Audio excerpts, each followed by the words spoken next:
प्रदेश की धौरहरा लोकसभा सीट से समाजवादी पार्टी के आनंद भदौरिया ने भाजपा उम्मीदवार रेखा वर्मा को यहां से चुनाव हरा दिया।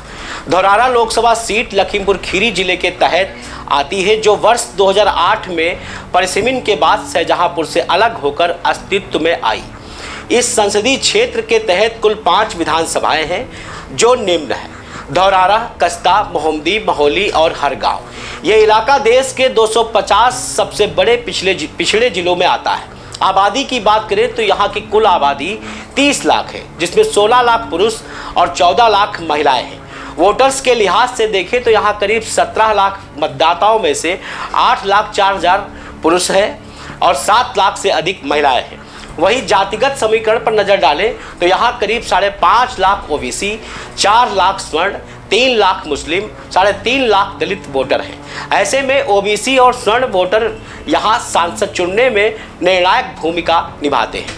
लेकिन जो धौरहरा सीट रेखा वर्मा के होने से हाई प्रोफाइल मानी जा रही थी, आखिरकार उस पर भाजपा के राष्ट्रीय अध्यक्ष का हारना और अंदर खाने ऐसी कौन सी राजनीति हुई, इसका भी विश्लेषण बेहद जरूरी है। नमस्कार, मैं हूं पीयूष मणि अवस्थी। आप देख रहे हैं इंडिया जंक्शन की खास पेशकश द रिवेंज ऑफ धौरहरा। दरअसल धौरहरा सीट पर वर्ष 2009 में पहली बार लोकसभा चुनाव हुए तो कांग्रेस के नेता जितिन प्रसाद ने पहली बार में ही ये सीट जीतकर कांग्रेस के खाते में डालने में कामयाब हुए। हालांकि 2014 के चुनाव में चली मोदी की लहर में उनकी कश्ती बह गई। वर्ष 2014 के लोकसभा चुनाव में धौरहरा सीट में बीजेपी उम्मीदवार रेखा वर्मा ने कांग्रेस का किला ढाते हुए बड़ी जीत हासिल की थी। ये मोदी इफेक्ट का ही परिणाम था कि इससे पहले 2009 के चुनाव में शानदार जीत हासिल करने वाले कांग्रेस के नेता जितिन प्रसाद इस बार चौथे स्थान पर सिमट कर रह गए थे। यहाँ दूसरे स्थान पर बसपा और तीसरे स्थान पर सपा उम्मीदवार रहे थे।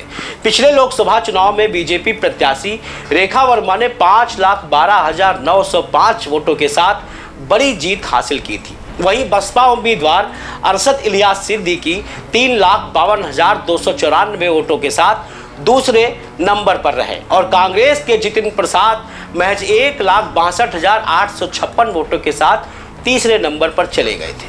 जो रेखा वर्मा अब तक धौरहरा से अच्छा खासा नाम कमा चुकी थी, अचानक उनके विजय रथ पर विराम क्यों लग गया, ये भी एक बहुत बड़ा सवाल है। दरअसल रेखा वर्मा के राष्ट्रीय उपाध्यक्ष बनने के बाद यूं तो पूरे भारत में भ्रमण करके भाजपा को मजबूत करने की कोशिश करती रही, लेकिन जनता के आरोपों पर अगर गौर करें तो जनता का मानना है कि रेखा वर्मा अपने क्षेत्र में नहीं दिखाई दी, बल्कि संगठन को मजबूत करने में ही लगी रही। उधर रेखा वर्मा भी एक मुगालते से गुजर रही थी कि उनका चेहरा राष्ट्रीय उपाध्यक्ष के रूप में नामचीन हो चुका था और वो चुनाव जीत जाएंगी। शायद यही वजह कि उनके लोकसभा क्षेत्र में आने वाले विधानसभा में रेखा वर्मा गाहे बगाहे कभी कदार भी दिखाई पड़ती थी। शायद इसी का फायदा समाजवादी पार्टी ने आनंद भदौरिया को उतारने के साथ उठा लिया। समाजवादी पार्टी ने धौरहरा से चुनाव जीतकर अपना खाता खोल दिया और रेखा वर्मा को हार का मुंह देखना पड़ा। ये रेखा वर्मा के लिए न सिर्फ हार थी, बल्कि अंदर खाने की राजनीति की एक नजीर भी थी।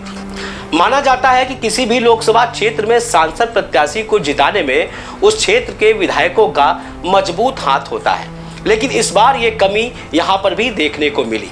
जबकि इसके उल्ट रेखा वर्मा ने पूरी मेहनत के साथ अपने लोकसभा क्षेत्र में आने वाले विधानसभा इलेक्शन के दौरान खासी मेहनत कर और विधायकों को जिताकर अपने क्षेत्र का नाम ऊंचा रखने में कामयाब हुई थी। लेकिन अंदर खाने की राजनीति ने रेखा वर्मा को इस बार यहाँ हार का मुंह देखने पर मजबूर कर दिया। तो वहीं रेखा वर्मा का बढ़ता आत्मविश्वास भी हार का कारण बन गया। नतीजे के तौर पर अंदर खाने की हुई राजनीति का नतीजा ये मिला कि 2024 के लोकसभा चुनाव में आनंद भदौरिया समाजवादी पार्टी की तरफ से अपना खाता खोलने में कामयाब हो सके और 39.9% वोट के साथ भदौरिया ने 4,43,743 वोट हासिल किए। तो वहीं रेखा वर्मा दूसरे पायदान पर गई। 39.5% वोट के साथ रेखा वर्मा को महज 4,39,294 वोट ही मिल सके। अब देखना यह है कि आने वाले 2027 के विधानसभा चुनाव में धौरहरा का यह सीन क्या बयां करता है। इंडिया जंक्शन की खास पेशकश आपको कैसी लगी, अपना फीडबैक हमें जरूर दीजिए। हमारे चैनल को लाइक, शेयर एंड सब्सक्राइब करना ना भूलिए और देखते रहे रिवेंज ऑफ में आपका बहुत बहुत स्वागत है। खबरों से जुड़े रहने के लिए सब्सक्राइब करें हमारा चैनल इंडिया जंक्शन।